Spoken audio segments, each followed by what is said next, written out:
Every minute right now on LinkedIn, almost 200 people join, 9,000 connections are made, almost 6 people get a job every minute out of 4,500 applications that occur every minute.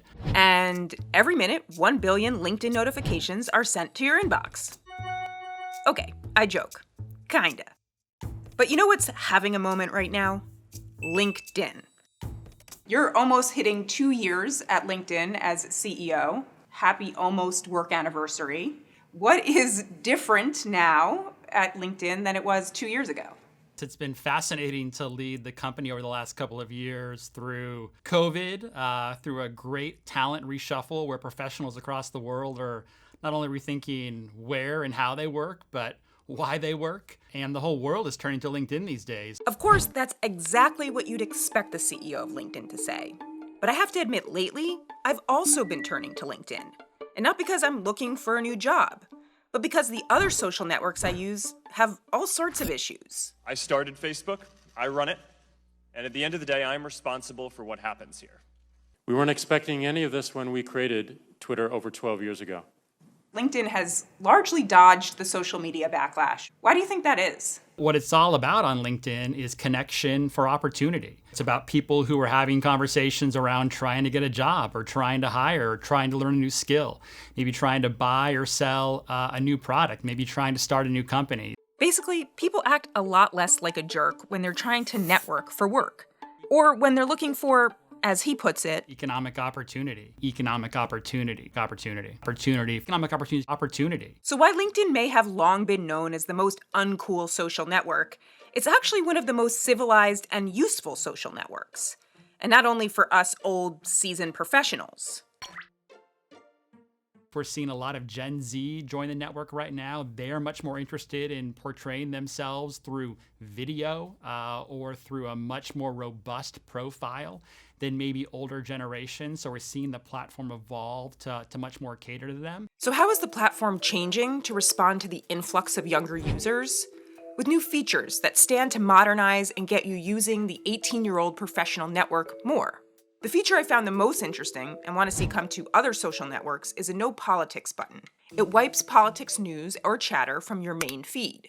How does the system decide what's political? Through our editorial team, through our semantic classifiers, through what the community tells us they do or they don't want, we're just constantly trying to figure out the types of content that make the most sense for them to see.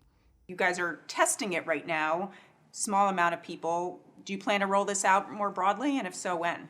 Yeah, absolutely. I would love to see how people use it, if they find it effective, if it's helping them better accomplish what they're trying to accomplish on LinkedIn, and then if that makes sense, we'll roll it out to more. You can check now to see if you have this setting. Go to Account Preferences, Feed Preferences. There you might see a toggle asking if you'd like to see political content in your feed. I haven't seen any political posts in my feed since enabling it, but to be honest, I didn't have a ton to start with.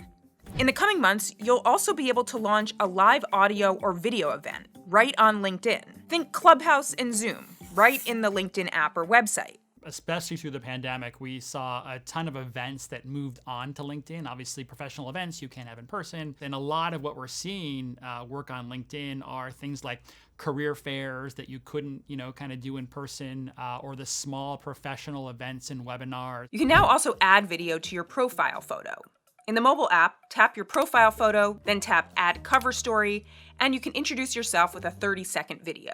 Gen Z really wants to be showcasing themselves through video first. It's not just about filling out text on their profile.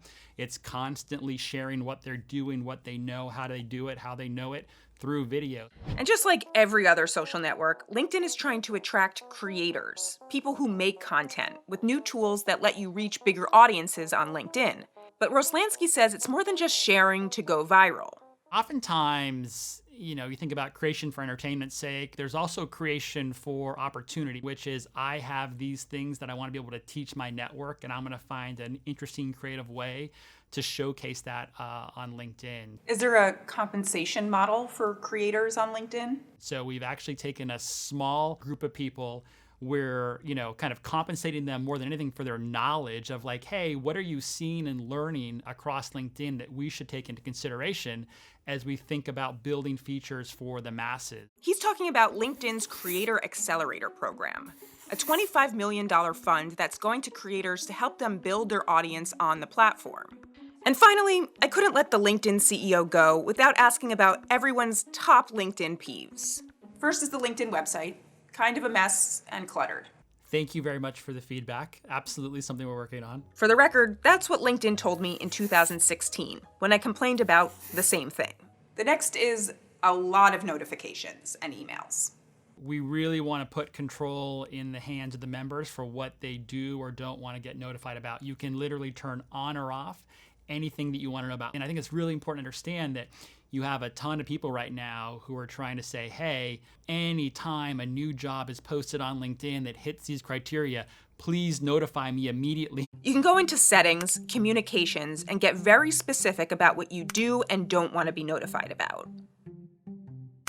And then last, spam and messages. So again, something where you can always, decide to turn InMail off if you want. You can decide I only want to hear from my network. And we are testing a variety of kind of new UI and relevance models there that I think are going to create a much cleaner inbox for people on LinkedIn. But really, how does the CEO of LinkedIn celebrate a work anniversary?